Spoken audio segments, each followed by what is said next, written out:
안녕하세요. 저는 경기도 신도시에 사는 평범한 40대 여성입니다. 요즘은 주말마다 새로운 요리에 도전해보는 게 가장 큰 즐거움이에요. 얼마 전까지만 해도 주말엔 해가 중천에 뜰 때까지 잠만 자다가 오후 늦게 일어나 밀린 빨래나 하는 게 일상이었는데 참 달라졌죠. 이런 평화로운 날을 맞기까지 정말 우여곡절이 많았어요. 오늘 저는 그 얘기를 들려드리고 싶어 이렇게 사연을 보내게 됐습니다. 솔직히 남들 앞에서 제 이야기를 꺼낸다는 게 참 큰 용기가 필요한 일이더군요. 하지만 혼자 삼키고만 있으니 더 떨쳐내는 게 쉽지 않은 것 같아 어디라도 한 번은 털어놔야겠다 싶었어요. 그럼 지금부터 제가 겪지 않았다면 믿지 못했을 그 거짓말 같은 이야기를 시작해 보겠습니다. 저는 29에 첫 결혼을 했어요. 늦은 나이도 아니었고 남들처럼 평범하게 연애하고 평범하게 식을 올렸죠. 남편은 같은 회사 선배였어요. 조용하고 성실한 사람이라 크게 다툰 적도 없었고 제법 평화로운 신혼을 보냈습니다. 저녁은 뭘 먹을지, 주말엔 뭘 할지 별거 아닌 대화가 오가는 그런 일상이 그때는 소중한 줄 몰랐답니다. 그런데 결혼한 지 8개월째 되던 어느 날 외근하던 중 생각지도 못한 전화를 받았네요. 정대리, 지금 빨리 병원으로 와야겠어. 정대리 남편이 쓰러졌어. 그 한마디에 택시를 잡았는데 길이 왜 그렇게 막히던지. 병원에 달려갔을 때 남편은 이미 의식이 없었고 사흘을 버티다가 그대로 떠났습니다. 사인은 뇌출혈이었어요. 30살, 신혼이라고 부르기도 민망한 시간을 보낸 후 그렇게 전 혼자가 되었습니다. 장례를 치르고 빈집에 돌아왔을 때 그 느낌은 아직도 잊히질 않아요. 현관에 가지런히 놓인 남편 운동화를 보는데 다리에 힘이 풀려서 그 자리에 주저앉았죠. 목 놓아 울지도 못했어요. 너무 갑작스러워서 현실로 믿기지도 않았거든요. 그냥 넋이 빠진 채로 멍하게 꽤 오랜 시간을 남편의 죽음을 받아들이지 못했죠. 그 뒤로 저는 10년 넘게 혼자 살았습니다. 주변에서 재혼을 권하는 분들도 많았어요. 혜진아, 너 아직 젊잖아. 좋은 사람 만나서 다시 가정 꾸려야지. 긴 세월을 어떻게 혼자 살려고 그래. 다시 시작해. 물론 고마운 말씀이라는 건 알지만 전 매번 고개를 저었습니다. 한번 크게 상처받고 나니까 다시 누군가에게 마음을 준다는 게 너무 무서웠어요. 또 행복을 빼앗기면 어쩌나. 그런 두려움이 생기더라고요. 그래서 일만 했습니다. 아침에 출근하고 저녁에 퇴근하고 밥 먹고 자고 주말엔 밀린 빨래와 청소만 하면서 그렇게 살았죠. 그 사이 친구들은 하나둘 결혼하고 아이 낳고 바빠지면서 연락이 뜸해졌고 저는 점점 혼자만의 시간에 익숙해졌어요. 그러다 40이 넘어서 한 남자를 만났습니다. 회사 동료로 친하게 지내던 친구가 소개해준 사람이었어요. 어느 날 점심시간에 친구가 슬쩍 말을 꺼내더라고요. 혜진아, 우리 오빠 친구 중에 몇 년 전에 이혼한 사람이 있다는데 그 어쩔 수 없이 이혼했지만 사람은 정말 진국이래. 한번 만나볼래? 이혼? 응, 사정이 좀 있는데 그 사람 잘못은 절대 아니래. 혼자 살기 아까운 남자라고 우리 오빠가 엄청나게 안타까워하던데 네 생각이 나는 거야. 마음은 고마운데 괜찮아. 난 이제 혼자가 좋아. 야, 너 그게 그냥 익숙해진 거지 좋은 게 아니야. 착각하지 마. 누가 바로 결혼하랬니? 그냥 주말에 맨날 누워만 있지 말고 데이트라도 하라는 거야. 나중에 후회하지 말고 그나마 젊을 때 사람 좀 만나란 말이야. 평소에는 그런 말을 들어도 그냥 웃고 마는데 그날은 묘하게 마음에 걸리더군요. 그래서 망설임 끝에 남자와 만나게 됐습니다. 저보다 3살 위인 상대는 두 아이의 아버지이고 아이들은 전처와 산다고 했어요. 박진수라는 그 남자가 처음 만난 자리에서 커피잔을 만지작거리며 천천히 입을 열어 자기 이야기를 솔직하게 털어놨습니다. 10년 전에 교육 때문에 전처가 아이들 데리고 외국으로 나갔어요. 전 한국에 남아서 돈을 벌어 보냈고요. 그쪽에 전처 친정 언니가 먼저 자리 잡고 있어서 도움받을 수 있었거든요. 그래서 별 걱정 없이 보냈어요. 말로만 듣던 기러기 아빠였죠. 처음 3, 4년은 괜찮았답니다. 영상통화도 하고 휴가에 아이들을 보러 가기도 하고요. 그런데 시간이 지나면서 전처의 연락이 점점 뜸해지더니 어느 날 전화기 너머로 남자 목소리가 들리더랍니다. 이상한 느낌에 물었더니 전처가 당당하게 고백했다네요. 현지에서 만난 외국인 남자가 있다고요. 진수씨가 씁쓸하게 웃으며 말했죠. 그래도 아이들 때문에 한 번은 참으려고 했어요. 근데 그쪽에서 먼저 이혼하자고 하더라고요. 전처 쪽에서 먼저 이혼을 요구했고 결국 갈라서게 됐다고 하더군요. 아이들은 학교 때문에 전처와 외국에 남았고 진수씨는 혼자 한국에서 양육비를 보내며 살고 있었습니다. 그 이야기를 듣는데 저도 모르게 눈물이 핑 돌 만큼 가슴이 아프더라고요. 이 사람도 나만큼이나 힘든 시간을 보냈겠구나. 그런 연민과 동질감 같은 게 느껴졌어요. 저와는 사정이 다르지만 홀로 남겨진 사람의 쓸쓸한 눈빛은 비슷하더라고요. 뭔가 공허한 그 표정이 거울 볼 때마다 봐왔던 저의 얼굴과 비슷했습니다. 그 첫 만남 이후 저희는 조심스럽게 연락을 이어갔어요. 둘 다 한 번씩 크게 마음을 다친 사람들이라 급하게 달려들진 않았죠. 가끔 만나 밥 한 끼 먹고 커피 한 잔 마시고 짧은 산책을 하면서 서로를 알아갔어요. 진수 씨는 무뚝뚝해 보이지만 세심한 구석이 있는 남자였습니다. 그러다 남자가 먼저 결혼 얘기를 꺼냈지만 전 며칠을 고민했어요. 두 번째 결혼이 주는 무게감이 상당했거든요. 상대에게 전처와 아이들이 있다는 현실도 쉽지 않았고요. 하지만 전 결국 고개를 끄덕였습니다. 그리고 다짐했죠. 이번엔 꼭 이 사람과의 일상도 이 따뜻함도 지켜낼 거야. 나도 할 수 있어. 그렇게 힘들게 용기를 냈습니다. 하지만 막상 재혼을 결심하자 예상치 못한 문제가 생겼어요. 바로 시어머니의 반대였습니다. 하루는 둘이 차를 타고 가는데 전화가 울리자 진수 씨가 별 생각 없이 버릇처럼 스피커폰으로 전화를 받았죠. 근데 그게 시어머니의 전화였고 저도 어쩔 수 없이 옆에서 통화 내용을 고스란히 듣게 됐습니다. 진수야, 너 내가 그 여자 정리하라고 한 거 허투루 들은 거 아니지? 진수 씨가 당황해서 어쩔 줄 모르더니 황급하게 전화를 끊었어요. 그제야 저는 시어머니가 아들의 재혼을 반대하신다는 걸 알게 됐죠. 기분이 썩 유쾌하진 않았지만 진수 씨의 설득으로 직접 어머님을 찾아뵙기로 했어요. 혜진아, 너 기분 나쁜 거 알아. 그렇지만 엄마가 연세가 있으시니 걱정이 많아서 그러시는 거지. 네가 싫어서는 아닐 거야. 너 직접 보시고 나면 분명히 좋아하실 테니 한 번만 인사드리러 가자. 내가 부탁할게. 그래서 내키진 않았지만 진수 씨의 청을 들어줬습니다. 솔직히 어렵게 결심한 재혼이라 저도 그대로 포기하고 싶진 않았거든요. 하지만 시어머니를 직접 대면하자 문제는 더 커졌습니다. 어머니가 왜 그토록 저희의 재혼을 말리는지 그 어이없는 이유를 알게 됐으니까요. 시어머니는 저와 결혼하겠다는 뜻을 접지 않는 아들을 향해 길길이 화를 내며 소리치셨어요. 뭐? 기어코 재혼하겠다고? 그럼 미란이 너 저거. 엄마, 미란이하고는 이혼했잖아. 이미 끝난 지 오래된 사이라고요. 시어머니가 바로 받아치셨습니다. 끝나긴? 둘 사이에 애들이 있는데 그게 끊는다고 그냥 끊어지는 인연이냐? 미란이가 잠깐 실수한 거지 원래 착한 애인 거 몰라? 외국에서 너무 외로우니까 어쩌다 그런 거지. 믿기지 않는 상황이었어요. 시어머니는 바람을 피운 맏며느리에게 미련을 못 버리고 계셨습니다.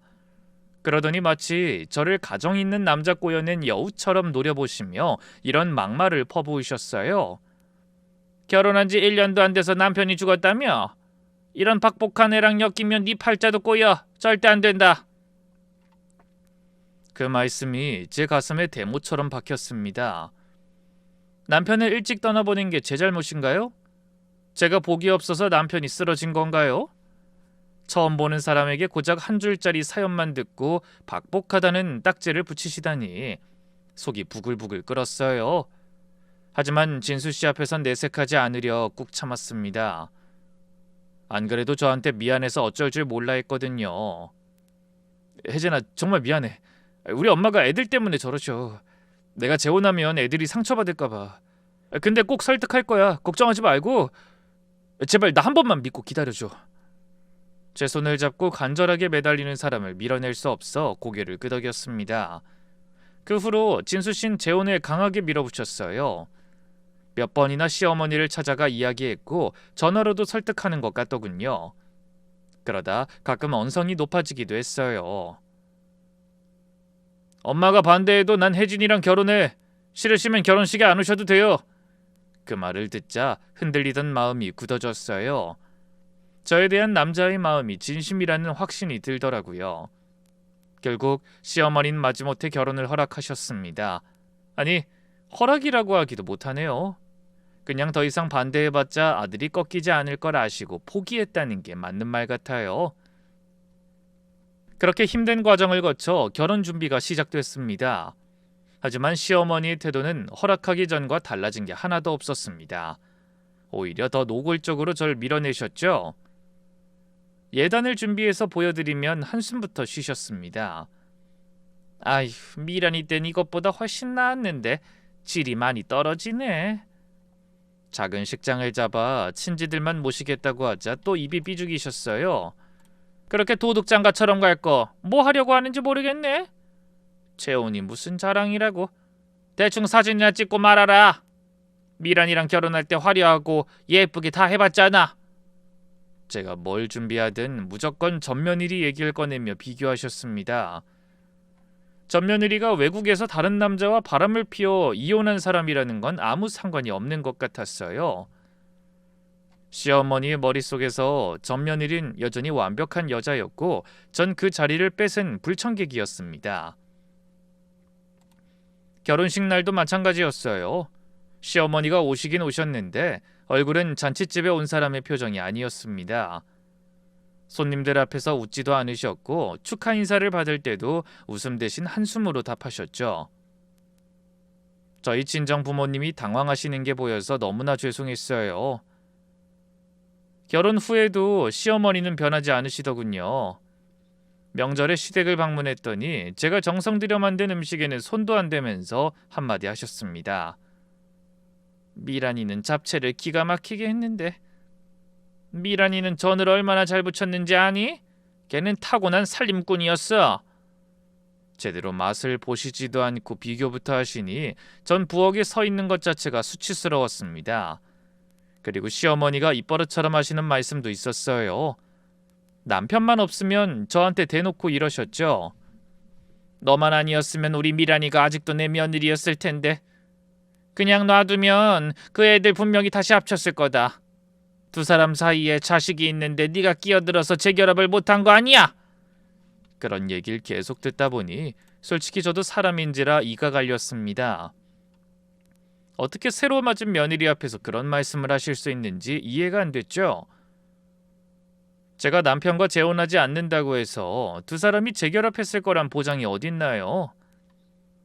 바람 피운 사람은 남편의 전처인데 왜 제가 두 사람을 갈라놓은 죄인이 되어야 하는 건지 황당했습니다.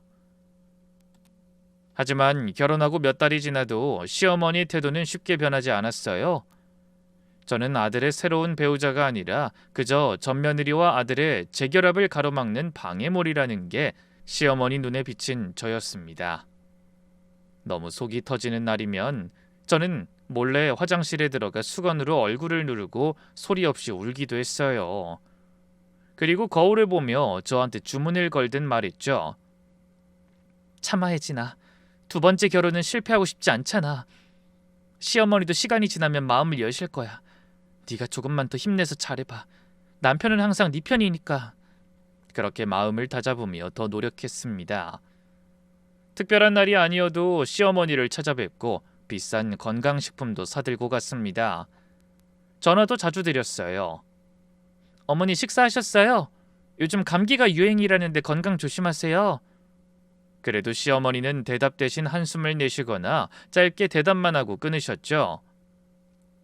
따뜻한 말 한마디 돌아오지 않았지만 전 포기하지 않았습니다. 어렵게 두 번째로 찾은 행복을 반드시 지켜야 했으니까요. 그런데 결혼하고 석 달째 되던 날 예상치 못한 일이 벌어졌습니다. 시어머니한테 전화가 온 겁니다. 그것도 남편이 아니라 저한테요. 시어머니가 저한테 직접 전화를 하신 건 그때가 처음이었습니다. 예, 나다. 한데 목소리를 심하게 떠시는 것 같았어요. 어머니 왜 그러세요? 무슨 일 있으세요? 내가 화장실에서 나오다 넘어졌어. 허리를 못 움직이겠다. 혼자 무서워 죽겠어. 저는 놀라서 어쩔 줄 몰라 우왕좌왕하다가 회사도 조퇴한 채 바로 택시를 타고 달려갔어요. 그랬더니 어머니가 엉거주춤 소파에 앉아 계시더라고요.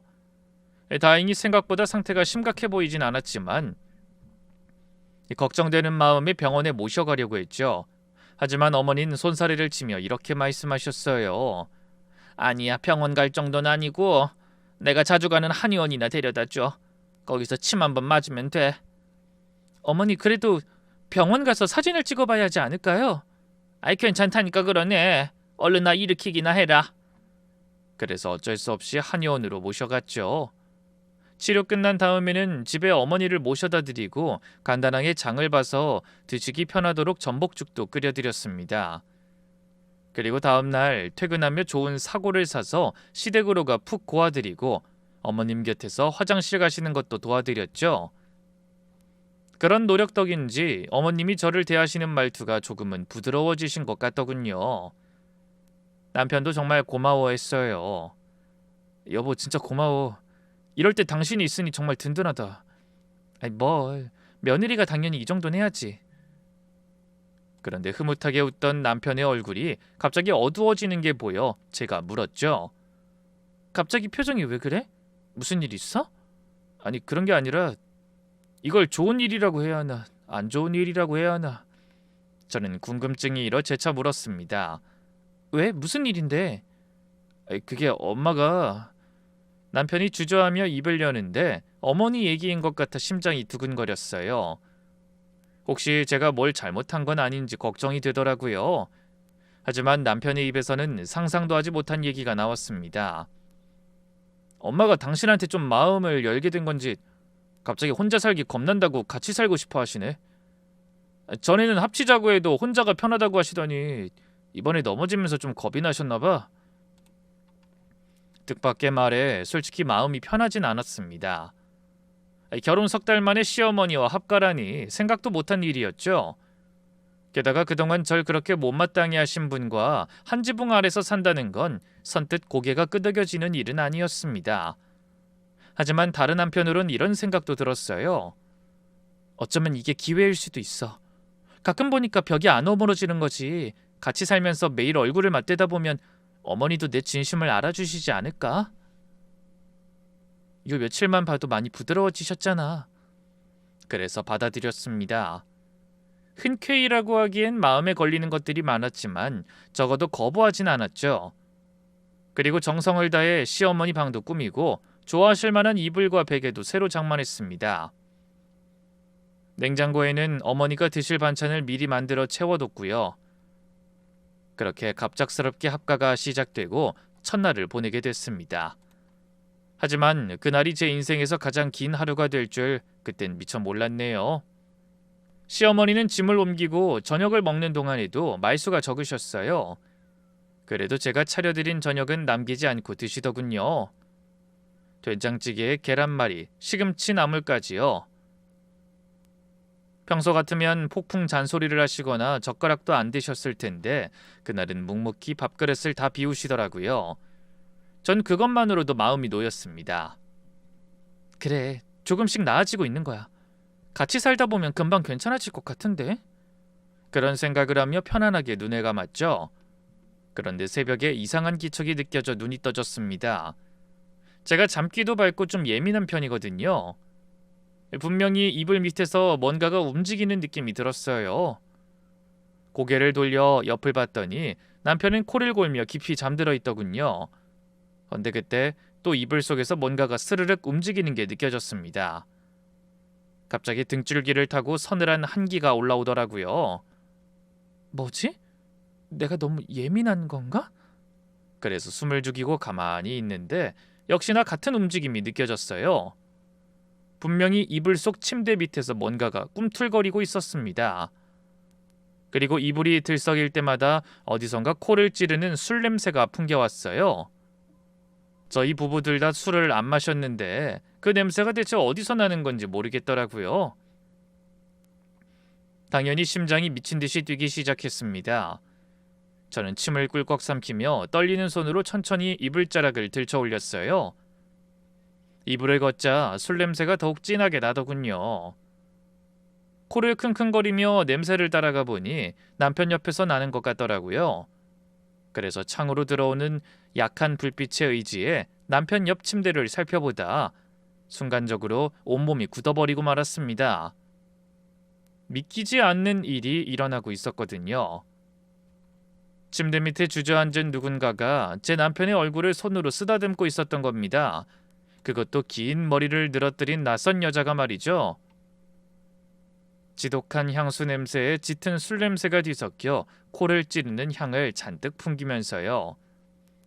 당연히 갑자기 잠이 확 깨며 저도 모르게 비명이 터져 나왔습니다. 당신 누구야? 뭐하는 짓거리야? 제 고함에 여자가 천천히 고개를 들자 쇳기가 잔뜩 오른 눈이 보였죠. 그런데 놀라거나 당황하는 기색은 전혀 없었습니다.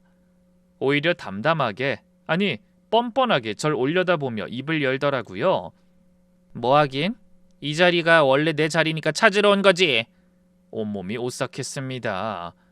귀신인가 싶은 순간 남편이 벌떡 일어나 여자의 얼굴을 보더니 저 못지않게 경악했어요.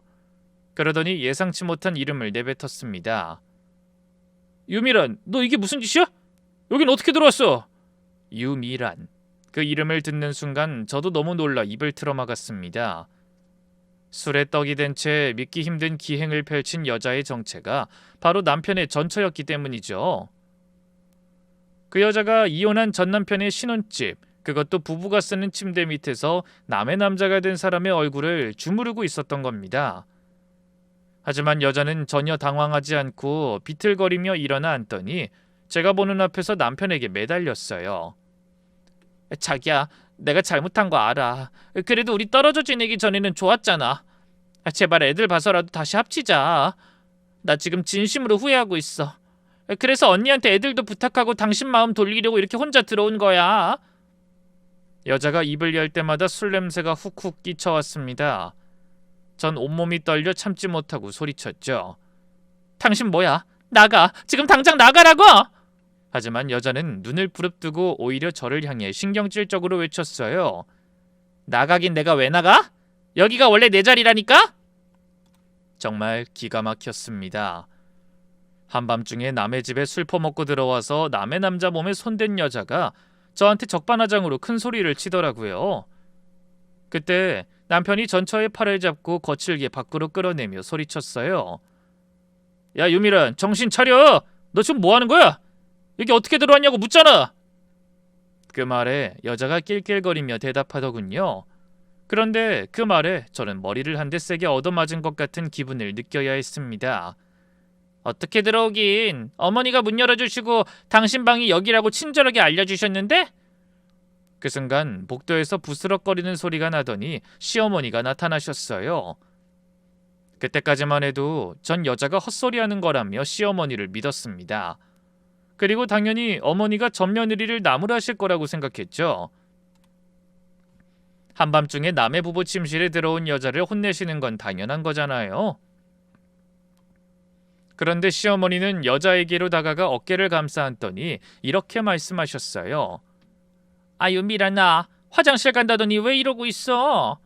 저는 귀를 의심했습니다. 그 말씀은 시어머니도 여자가 집에 들어와 있는 걸 아셨다는 말씀이잖아요. 놀라긴 남편도 마찬가지였는지 주먹을 부들부들 떨며 자기 어머니를 향해 목소리를 높였어요. 엄마도 저 여자가 여기 온 거 알았어? 설마 진짜 엄마가 미란이한테 문 열어주신 거예요? 그러자 시어머니는 별로 대수롭지 않은 일이라는 듯 무심하게 대꾸하셨죠. 그래, 오랜만에 연락이 왔는데 술에 너무 취했길래 하룻밤 재워준다고 했다. 예정이 있는데 그 정도도 못하니?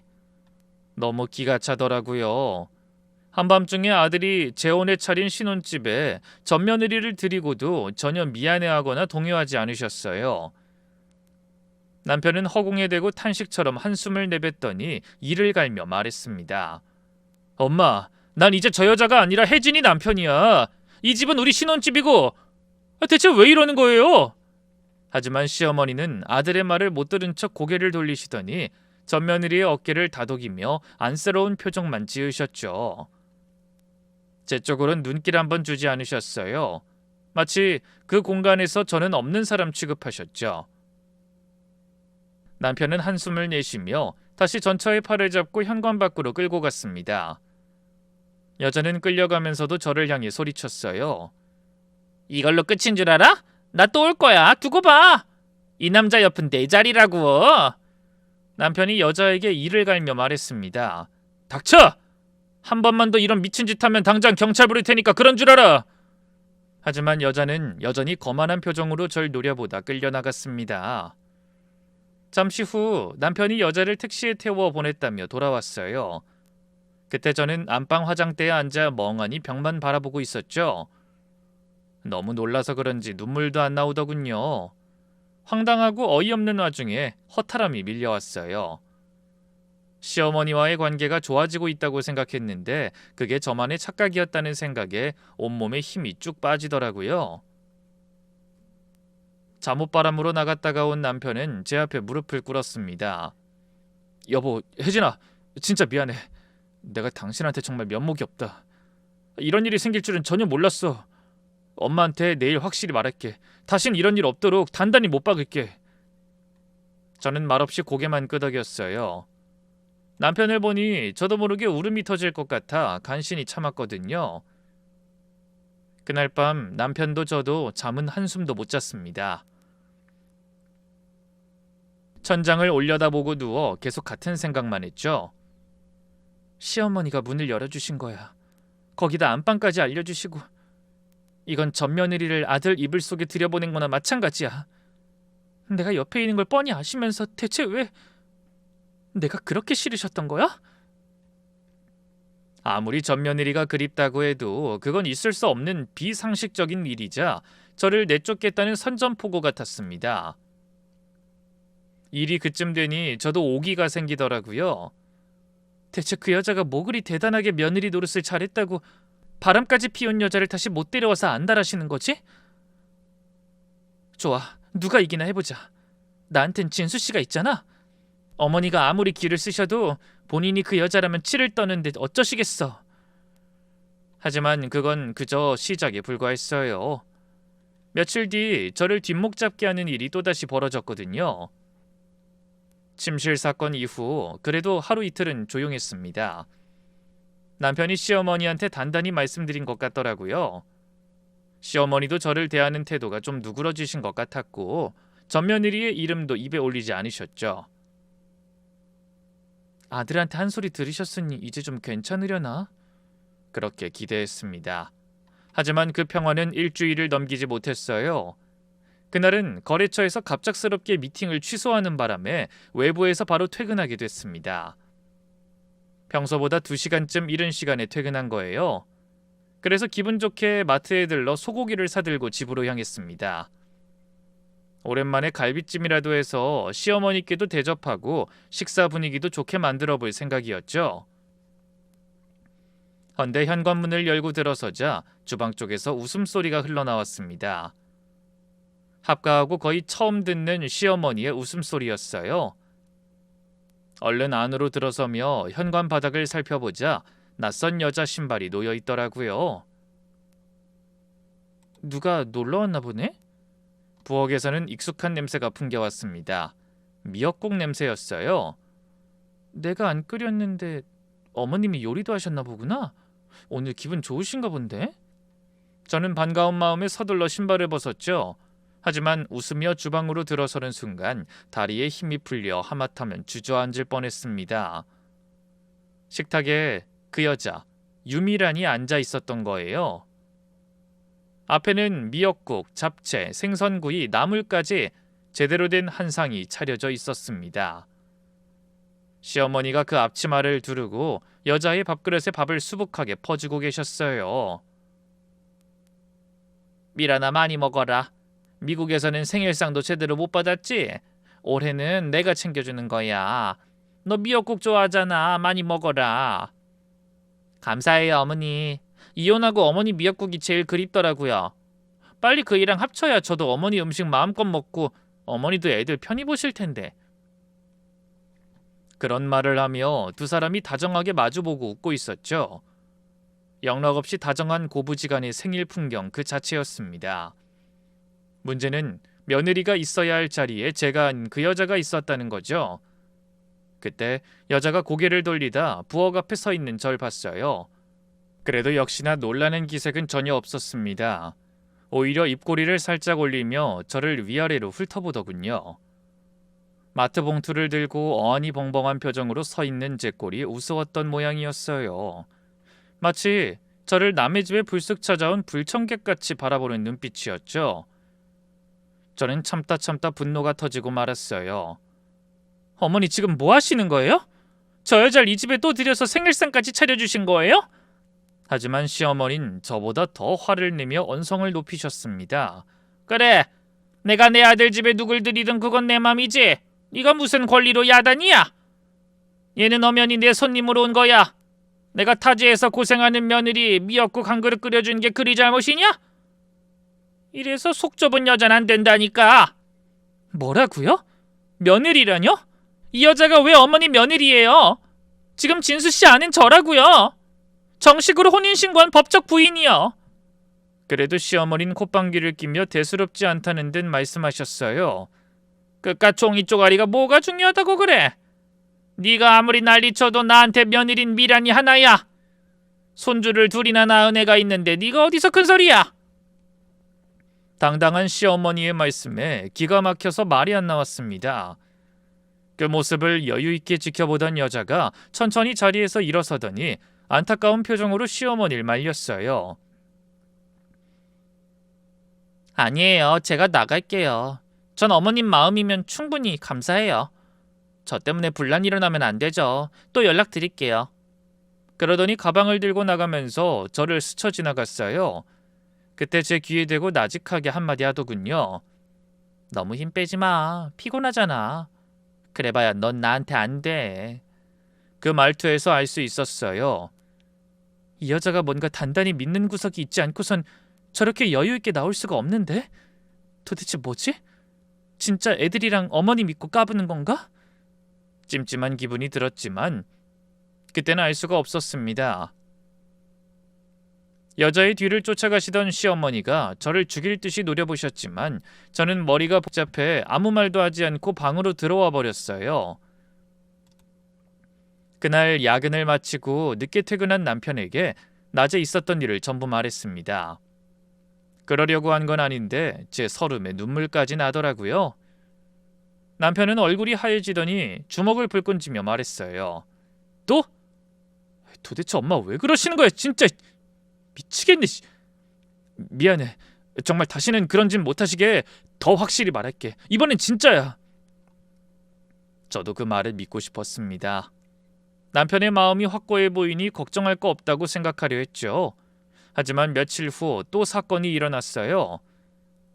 퇴근하려고 회사를 나오는데 핸드폰이 울리더군요.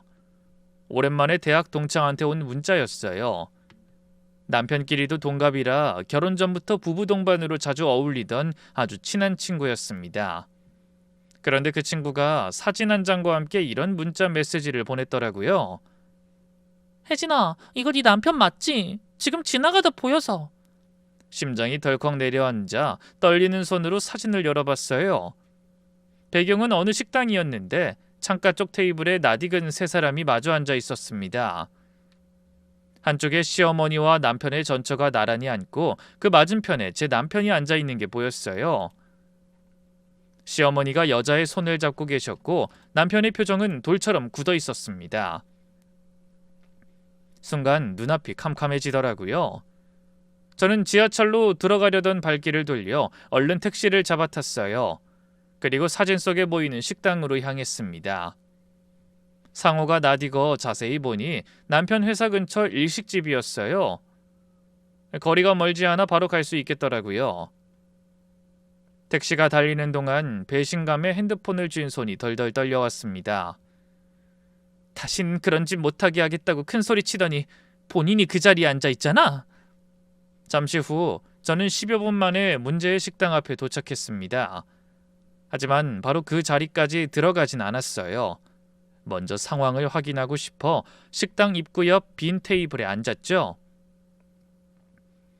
대각선으로 안쪽 자리에 앉은 세 사람이 보이더군요. 저는 귀를 쫑긋 세우고 그쪽에서 들리는 소리에 귀를 기울였습니다. 다행히 세 사람은 자기들의 얘기에 빠져 제가 들어가는 건 못 본 것 같았어요. 그때 시어머니가 애원하는 목소리가 들리더군요. 아이 진수야, 엄마가 이렇게 부탁해도 안 되겠니? 제발 늙은 어미 소원 하나만 들어다오. 엄마 또 그 얘기예요? 전에 확실히 말씀드렸잖아요. 화만 내지 말고 듣기라도 해라. 엄마가 얼마나 속이 타는지 넌 모르잖니? 혜진이하고는 그만 헤어져. 멀쩡히 네 자식 둘이나 낳은 여자를 버리고 그럼 못 쓴다. 그러자 남편의 전처가 어깨를 들썩이며 우는 것 같았어요. 진짜 우는 건지 신용만 하는 건지 고개를 숙이고 있어 자세히 보이진 않았습니다. 헌데 그 여자가 갑자기 손을 내밀어 제 남편의 손을 잡으려 하며 말했어요.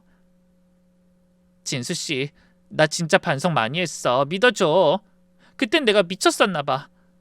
어머니가 이렇게나 나를 원하시는데 애들이랑 어머니를 봐서라도 나한테 다시 한 번만 기회를 줘. 제발. 하지만 남편이 그 손을 휙 뿌리치며 자리에서 벌떡 일어났죠.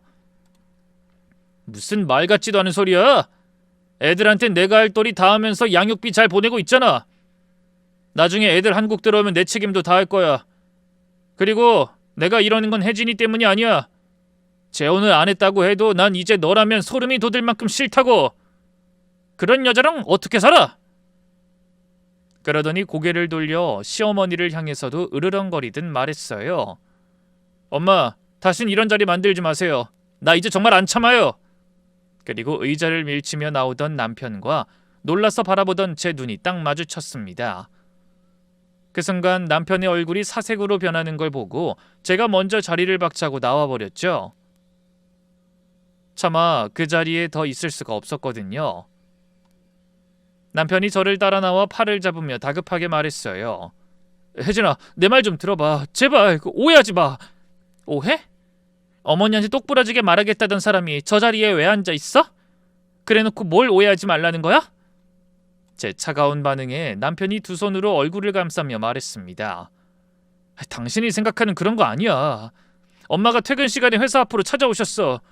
얘기 한 번만 하자고 하시는데 얼굴이 너무 수척하시길래 무슨 일인가 싶어서 따라간 거야. 그랬더니 미란이가 앉아 있었어. 나도 속은 거라고. 앉자마자 바로 일어나려고 했는데 엄마가 울면서 매달리셔서. 그래서 앉아 있었던 거야? 그 여자 얼굴 보면서? 남편이 고개를 숙였어요. 그래, 내가 잘못했어. 미안해. 미란이 있는 거 보자마자 일어나야 했는데 엄마가 울면서 딱 밥 한 끼만 같이 먹으면 다신 미란이도 안 만나고 당신한테도 잘해준다고 하셔서. 근데 나 확실히 말했어. 다시 한번 이런 엄마도 안 본다고. 진짜야. 전 한참 동안 아무 말도 못하고 서 있었습니다. 화가 나면서도 남편이 거짓말을 한 건 아니라는 건 알았죠. 제가 분명히 들었으니까요. 하지만 그게 큰 위로가 되진 못했습니다.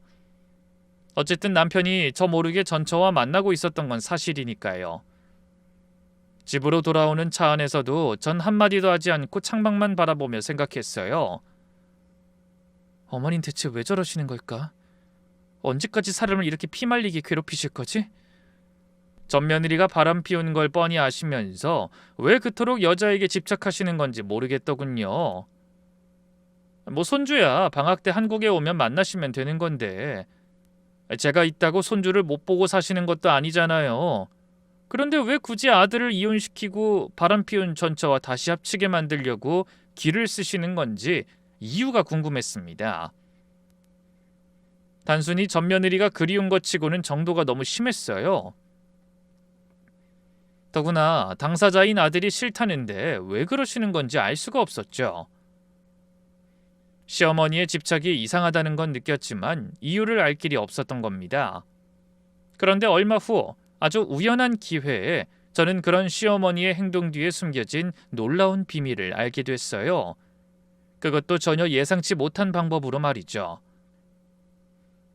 식당 사건이 있고 며칠 후 평범한 새벽이었어요. 목이 말라 부엌에 나왔는데 한기가 느껴져 고개를 돌려보니 현관문이 살짝 열려 있더라고요. 어? 이상하다. 문이 왜 열려 있지? 그런데 가까이 다가가 보니 현관문 아래 문이 닫히지 않도록 고정해 놓는 장치가 바닥에 내려가 있더라고요. 누가 일부러 문이 닫히지 않도록 고정해 놓은 거죠. 남편은 분명 제 옆에서 자고 있었는데 문이 열려 있다면 어머님이 나가셨다는 얘기잖아요. 그래서 슬쩍 방문을 열어보니 역시나 불 꺼진 방에 어머니는 안 계셨습니다. 뭐지? 이 새벽에 어딜 가신 거야? 현관문 닫는 건 잊어버리셨나? 저는 서둘러 문으로 다가가다 퍼뜩 어머니가 그렇게 해놓고 가신 이유가 짐작됐어요. 몰래 나갔다가 들어오실 때 현관문 열리는 소리가 날까봐 일부러 열어놓고 나가신 게 확실했죠. 모두가 잠든 밤엔 문 열리는 소리가 엄청나게 크게 들릴 테니까요. 도대체 이 시간에 어딜 비밀스럽게 나가시느라 문까지 열어두고 조심하신 거지? 저는 불안한 마음에 겉옷을 걸치고 조용히 밖으로 나갔습니다. 엘리베이터를 타고 1층으로 내려와 아파트 현관으로 나가다 단지 한 벤치 쪽에 사람 그림자가 서성이 있는 걸 발견했어요. 가로등 불빛 아래 보이는 사람 형체가 시어머니의 뒷모습이 분명했습니다. 그런데 혼자가 아니었어요. 옆에 술에 취해 비틀거리는 여자가 서 있는 게 보이더라고요. 긴 머리와 뒷모습이 낯익은 여자, 또 남편의 전처였죠. 아니, 저 여자가 왜 또 온 거야? 저는 반사적으로 나무 뒤에 몸을 숨기고 숨을 죽이며 두 사람의 대화에 귀를 기울였습니다. 처음엔 웅얼거리는 소리 같아 잘 안 들렸는데 점점 여자의 목소리가 커지기 시작했어요. 그런데 뭔가가 한참 이상했습니다. 여자의 말투가 전에 어머니를 대화할 때와 너무나 다르더라고요. 시어머니 앞에서 그동안 보여줬던 공손하고 애교 섞인 목소리가 아니라 차갑고 거친 반말이었던 거예요. 어머니, 아니 이제 그냥 강씨라고 부를 거야. 어이 강씨 할머니.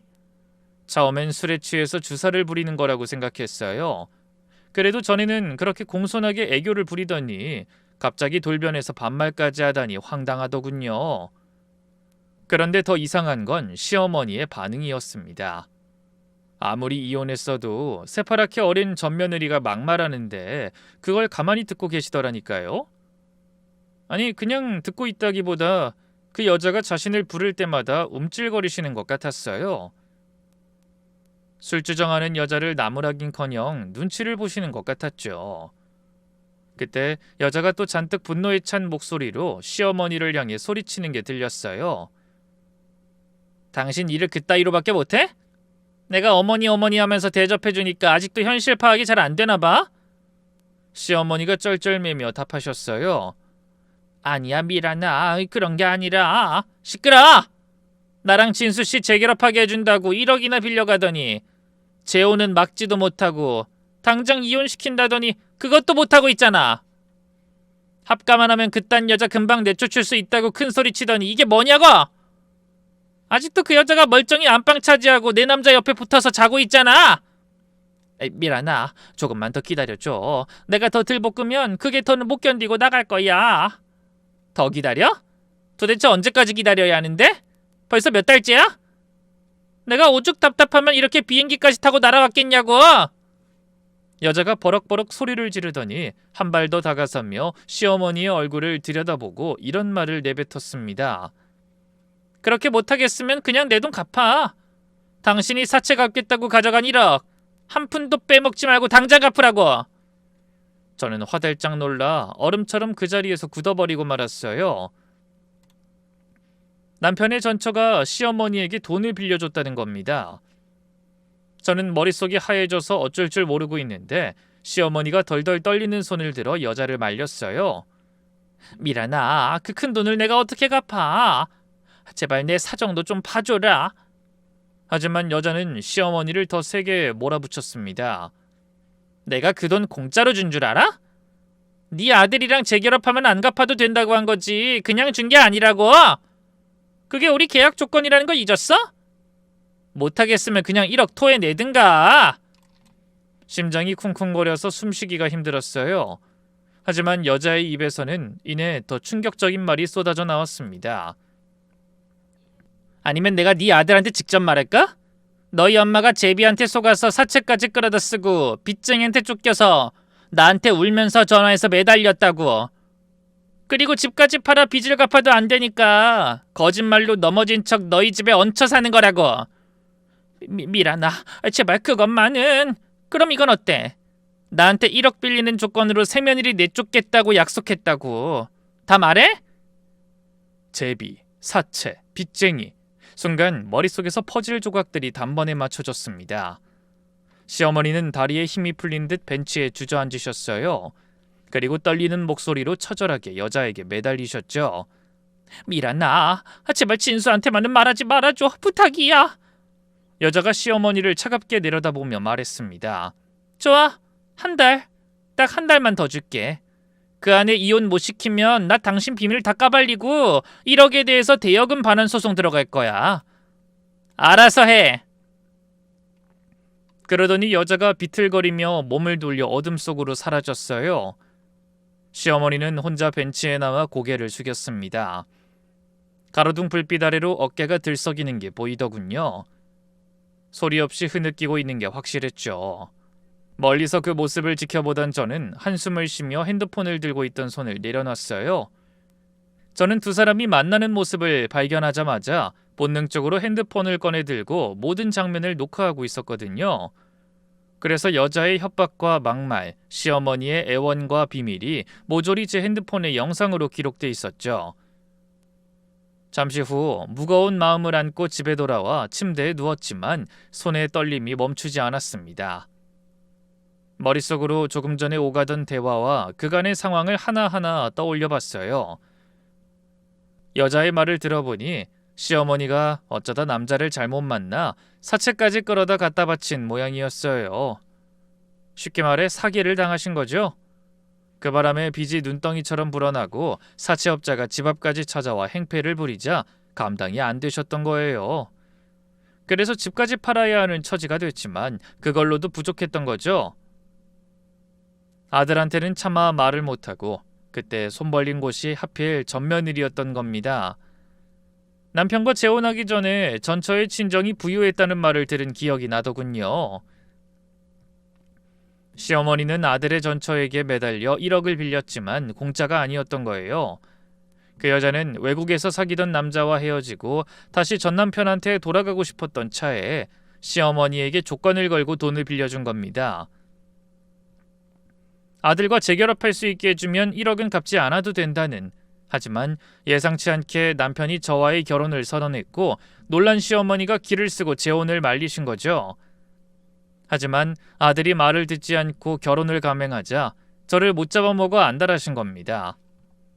그리고 결국 빚 때문에 집을 팔고 넘어졌다는 거짓말까지 하며 저희와 합가하신 거예요. 그제야 어머니가 바람 피워 이혼한 전며느리를 왜 그렇게 싸고 도신 건지 모든 의문이 풀렸습니다. 합가 첫날에 여자를 몰래 집안에 들인 것도, 생일상을 차려준 것도, 회사 앞까지 찾아가 셋이 밥을 먹게 만든 것도 전부 1억 때문이었어요. 그동안 시어머니가 전며느리한테 그토록 집착했던 이유는 옛 정이 아니라 그저 돈 때문이었던 겁니다. 너무 허탈하고 화가 나더군요. 다음날 하루 종일 고민하던 저는 결국 그날 저녁 퇴근한 남편에게 그 영상을 보여줬습니다. 핸드폰 화면을 들여다보던 남편의 얼굴이 점점 돌처럼 굳는 게 보였어요. 영상 속에서 흘러나오는 시어머니의 애원, 전처의 반말, 1억, 사채와 제비, 그 모든 단어가 쏟아질 때마다 남편의 눈동자가 크게 흔들렸습니다. 그리고 영상이 끝났지만 한동안 아무 말도 하지 못했죠. 핸드폰을 쥔 손만 부들부들 떨더니 한참 뒤에야 갈라진 목소리로 입을 열었어요. 엄마가 나한테 이럴 수 있는 거야? 그러더니 바로 시어머니 방으로 들어가 소리치더군요. 엄마, 나 다 알았어. 엄마가 왜 그렇게 미란이한테 미련을 못 버렸는지, 저 사람을 내쫓지 못해서 난리였는지, 그 모든 게 나를 위해서가 아니라 결국 다 돈 때문이었어? 시어머니는 눈을 동그랗게 뜬 채 말을 제대로 잇지 못하셨습니다. 그걸 어떻게...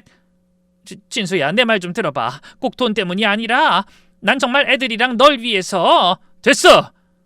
제비한테 속은 거, 사채 쓴 거, 집 팔아 빚 갚고도 돈이 모자라서 미란이한테 1억 빌린 거, 그 돈 때문에 그 여자가 시키는 대로 한 거 나 다 알아버렸다고! 아니야, 진수야. 그런 게 아니라... 그게 아니면 뭔데? 차라리 나한테 사실대로 말하고 빚을 갚아달라고 했어야지! 어떻게 그걸 숨기려고 바람 피운 여자를 편들어요? 내가 그렇게 치를 떠는데! 시어머니가 울먹이며 말씀하셨어요. 그땐 사채업자가 너무 무서워서 어쩔 수가 없었어. 미란이가 돈을 갚아줬으니까. 엄마, 그래도 난 엄마가 미란이를 정말 좋아해서 그런 줄 알았어. 예정을 잊기가 어렵고 손주가 안쓰러워서 그런 줄 알았다고요. 근데 돈 때문이었어? 고작 1억 때문에 아들을 그런 여자한테 팔아넘기려고 한 거냐고요? 그러더니 남편이 갑자기 방에서 신혼여행 때 갈 때 썼던 여행 가방을 끌고 나와 시어머니의 옷가지를 마구 쑤셔넣기 시작했습니다. 시어머니와 제가 깜짝 놀라 바라보자 남편이 이를 갈며 말했어요. 엄마, 그만 이 집에서 나가요. 뭐야? 진수야, 엄마가 잘못했어. 여기서 나가면 어민 어디로 가라고? 집도 다 넘어간 거 들었잖아. 시어머니가 아들의 바짓가랑이를 붙잡으셨습니다. 하지만 남편은 더없이 차가운 목소리로 이렇게 말했죠. 단칸방은 하나 얻어드릴게. 그게 내가 엄마한테 해드릴 수 있는 마지막 자식의 도리예요. 그 말을 끝으로 남편이 시어머니의 손을 거칠게 잡아 끌며 현관문을 열었습니다. 시어머니가 울면서 나가시는 뒷모습을 보는데 솔직히 그 순간은 저도 마음이 좀 흔들렸어요. 아무리 그래도 남편이 어머니를 너무 무섭게 몰아붙이는 것 같다는 생각이 들더라고요. 하지만 그때 이불 속에서 나타난 여자와 식탁 위의 생일상, 식당에서의 협박, 그 모든 게 떠오르자 저도 그냥 입을 다물 수밖에 없었습니다. 시어머니가 나가신 뒤 소식을 전해들은 유미라는 자신의 계획이 틀어지자 재빠르게 보복에 나섰더군요. 재결합은 물 건너갔고 1억은 돌려받아야 하니까 바로 대여금 청구 소송을 벌인 거죠. 헌데 그것에만 그치지 않고 남편의 친척들에게 슬쩍 시어머니에 대한 소문까지 흘려 평생 점잖은 척, 도도한 척 사셨던 어머니의 체면은 산산조각 났습니다. 결국 시어머니는 70이 가까운 나이에 혼자 힘으로 1억이 넘는 돈을 갚아야 하는 처지가 되고 말았죠. 남편은 어머니에게 산동네 단칸방을 얻어줬지만 다른 연락은 일절하지 않았어요. 그런 일이 있고 얼마 후 시어머니가 아들 몰래 회사 앞으로 절 찾아오셨습니다. 불과 몇 달 사이에 10살은 더 늙어버린 것 같은 모습이더군요. 볼이 쑥 들어가고 옷도 허름해지고 무엇보다 눈에 생기가 없으셨어요. 어머닌 절 보자마자 무릎이라도 꿇을 기세로 간절하게 애원하셨죠. 혜진아, 내가 잘못했다. 나도 너한테 못할 짓 한 거 안다. 내가 너한테 평생 사죄하는 마음으로 살 테니 제발 나 좀 도와다오. 이 나이에 내가 어디 가서 1억을 벌겠니? 그 돈이 안 되면 생활비라도 어떻게 조금 도와줄 수 없을까? 저는 한숨을 쉬며 시어머니를 밀어냈어요. 어머니, 전며느리한테 1억 받아 사채 갚으시더니 이제 저한텐 전며느리 빚을 갚아달라고 하시는 거예요? 근데 어쩌죠? 전 어머니한테 바라는 게 아무것도 없어서 거래가 안 될 것 같은데요. 그러고는 매몰차게 돌아섰습니다. 저도 마음이 흔들리긴 했지만 남편이 그런 일을 예상한 듯이 단단히 일러둔 말이 있거든요. 혹시 우리 엄마가 당신 찾아가더라도 절대 도와드리지 마. 엄마가 벌인 일이니 본인이 어떻게든 해결하시도록 놔둬야 해. 그래서 저는 남편이 하라는 대로 어머니를 놔둔 채 발걸음을 서둘러 집으로 돌아왔습니다. 그 뒤로 어머닌 비가 오나 눈이 오나 전단을 돌리고 녹즙을 배달하면서 전 며느리에게 빌린 돈을 갚기 시작하셨어요.